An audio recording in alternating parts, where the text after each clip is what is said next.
I'm Phil Wills, and I'm Josh's dad. He has a diagnosis of autism with a learning disability, and he, until recently, was in a treatment and assessment unit in Birmingham for 3 years. To sum it up already is that you only have to see the difference in Josh now. He knows that he's back in his homeland, and you know, he knew he was away. He knew he was far away. He only saw us sporadically. And he seems so much happier and healthier now. It was nothing they did wrong in Birmingham, it was just that it was too far away and it wasn't home. And now that he's seeing external family members again, his brothers and sisters, his aunties, his uncles, his nan and pa, his granny, granddads, you know, it's the family life that he's getting back. It was his right always to have.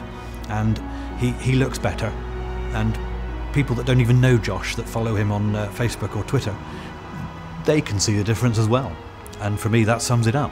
His mum and stepdad say the same, is that Josh will quite happily sit down and watch his siblings playing. They might come to his house and play, and he seems to enjoy that. And, you know, he spots it.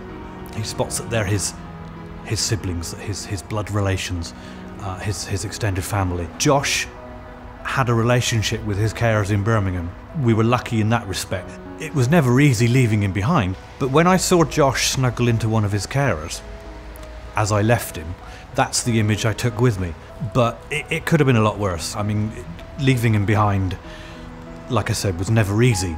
And then I'd get home to my other children and they would sort of welcome me back in. But all the time you're thinking, well, I've just left my teenage son behind.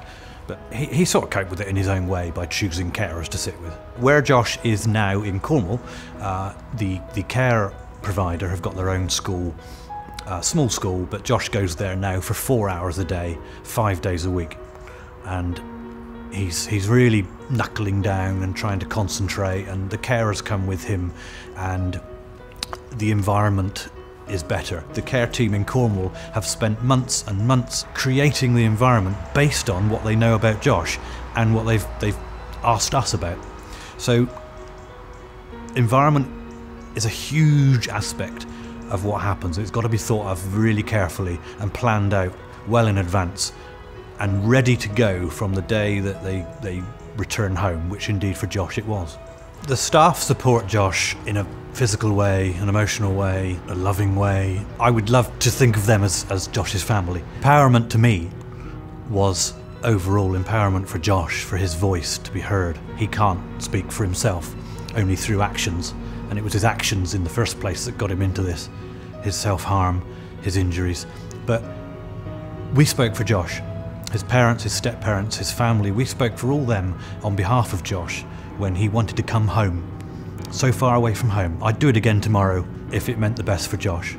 And looking at him now, the way that he has improved in his home environment is testament that what we did was right. They see the difference in him now.